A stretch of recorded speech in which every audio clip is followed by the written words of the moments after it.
Hello guys, हमारे YouTube channel पे आपका स्वागत है। कल अपन ने इकोनॉमिक सर्वे का जो चैप्टर सेकंड है उसका कुछ पोर्शन कवर किया था। उसी के रिगार्डिंग अपन कुछ क्वेश्चंस देख लेते हैं कि क्या क्वेश्चन बन सकते हैं उस पोर्शन के अंदर। तो अपन फर्स्ट क्वेश्चन शुरू करते हैं इसका। जीएसडीपी में कृषि की हिस्सेदारी के संबंध में निम्नलिखित कथनों पर विचार करें।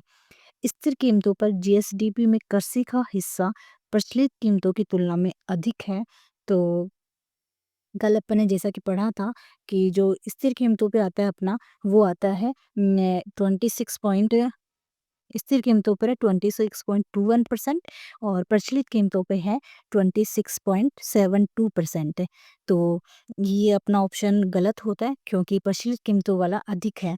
और सेकंड ऑप्शन है इसका, प्रचलित कीमतों पर कृषि जीएसटीबी की वृद्धि दर लगभग 9.64% है। तो ये कल अपन ने पढ़ा था 9.64% है।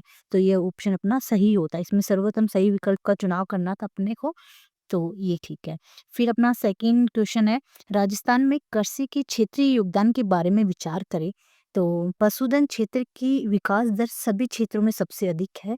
तो नहीं, ये ऑप्शन भी अपना गलत होता है क्योंकि अपन ने पढ़ा था कि मत्स्य क्षेत्र में सर्वाधिक वृद्धि देखी गई है। मत्स्य क्षेत्र है उसमें अपनी जो सर्वाधिक वृद्धि है वो 15.21% के साथ सर्वाधिक वृद्धि दर्ज की गई है। तो ये ऑप्शन गलत है। अब इसका सेकंड ऑप्शन देखते हैं, मत्स्य क्षेत्र 20% से अधिक की वृद्धि दर दर्शाता है। ये भी ऑप्शन गलत है क्योंकि अपनी जो वृद्धि दर दर्शा रही है वो कितनी दर्शा रही है, 15.21%। ठीक है। फिर अपन इसकी बात करते हैं थर्ड क्वेश्चन। इसमें है, कृषि के अंतर्गत विभिन्न क्षेत्र के विकास के संबंध में निम्नलिखित कथनों पर विचार करें। तो फसल क्षेत्र पशुधन क्षेत्र की तुलना में धीमी गति से बढ़ा है। ये सही बात है क्योंकि जो अपना पशुधन वाला है वो इसकी जो ग्रोथ रेट हो रही है वो 5.83% के हिसाब से हो रही है। और जो फसल क्षेत्र है इसमें जबकि कमी आई है अपने 1.61% की। तो ये ऑप्शन गलत है क्योंकि फसल क्षेत्र पशुधन क्षेत्र की तुलना में धीमी गति से बढ़ा है। हाँ, हाँ, ये सही है अपना ऑप्शन। फसल क्षेत्र पशुधन क्षेत्र की तुलना में धीमी गति से, क्योंकि जो पशुधन क्षेत्र है वो 5.83% से बढ़ रहा है, जबकि जो फसल क्षेत्र है वो 1.61%। इसका दूसरा ऑप्शन है, वानिकी और लॉगिंग में 4% से अधिक की वृद्धि हुई है। नहीं, ये अपनी जो वृद्धि हुई है ये है 2.82%, ये वृद्धि हुई है। तो अपना फर्स्ट ऑप्शन सही होता है और ये वाला गलत होता है। फिर अपन बात करते हैं नेक्स्ट क्वेश्चन। उसमें है, भूमि उपयोग के बारे में निम्न कथनों पर विचार करें। राजस्थान में वनों का क्षेत्रफल कुल प्रचलित क्षेत्र अ, कुल प्रचलित क्षेत्र का 10% से भी कम है। तो वनों का क्षेत्र अपन देखें तो कितना बताया था, वनों का जो क्षेत्र है, राजस्थान में वनों का क्षेत्रफल कुल प्रचलित क्षेत्र का 10% से भी कम है। ये अपना ऑप्शन सही है क्योंकि वनों का अपना है 8.09%। कितना है, 8.09% हो गया। विविध कृषि फसलों के अंतर्गत भूमि भूमि उपयोग के अंतर्गत सबसे छोटी श्रेणी है। तो अपन ने देखा कि कितने पे आ रहा है, ये 0.09%, 0.09%। तो ये सबसे कम है। तो ये ऑप्शन भी सही है अपना और ये भी सही है। ठीक है। फिर अपन देखते हैं पांचवा क्वेश्चन, भूमि उपयोग पैटर्न के संबंध में निम्न कथनों पर विचार करें। स्थायी चारागाह और अन्य चारागाह भूमि कुल का स्थायी चारागाह और अन्य चारागाह भूमि का कुल प्रचलित क्षेत्र का 5.87% कवर करता नहीं, क्योंकि अपने जो स्थायी चारागाह है वही आ जाता है यहाँ पे 4.82%। तो और अन्य की बात करते हैं, ये तो ये अन्य आ जाता है 5.92% के।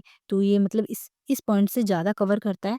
और दूसरा ऑप्शन है, ऊसर तथा कृषि अयोग्य भूमि कुल प्रचलित क्षेत्र का 6.97% है। ये अपना परसेंट कितना है, 6.89%। तो ये ऑप्शन भी गलत है और ये भी गलत है। तो अपना ऑप्शन इसमें आ जाता है, ना तो एक सही है ना ही दो सही है। अगला क्वेश्चन देखते हैं अपन।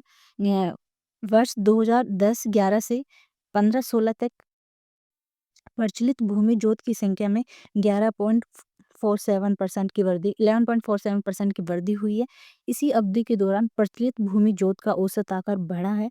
तो ये वृद्धि हुई है मतलब 2010-11 से 15-16 तक 11.47% की प्रचलित भूमि जोत की संख्या में वृद्धि हुई है और जबकि इस अवधि के दौरान प्रचलित भूमि जोत का औसत आकार बढ़ा है, नहीं, ये कम हुआ है अपना और कम कितना हुआ है 11.07% की दर से ये कमी मतलब इस परसेंट से कमी हुई है 11.07% से।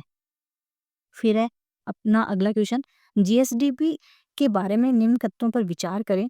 प्रचलित कीमतों पर कृषि का जीएसडीपी 2.82 लाख करोड़ है 2.82 लाख करोड़ है। इस स्थिर मूल्यों पर 2019-20 से 23-24 तक कृषि जीएसडीपी की वार्षिक वृद्धि दर 3.86% है। तो प्रचलित कीमतों पर कृषि का जीएसडीपी 2.82 लाख करोड़ नहीं है, ये है अपना 2.05 लाख करोड़। ठीक है और स्थिर मूल्यों पर 2019-20 से 23-24 तक कृषि जीएसडीपी की वार्षिक वृद्धि दर 3.86% है, तो ये अपना सही है, तो इसका ओनली 2 सही है। ठीक है नेक्स्ट क्वेश्चन देखते हैं अपन राजस्थान में भूमि उपयोग के संबंध में निम्न कथनों पर विचार करें। बोया गया शुद्ध क्षेत्र कुल प्रतिवेदित क्षेत्र का सबसे बड़ा हिस्सा है।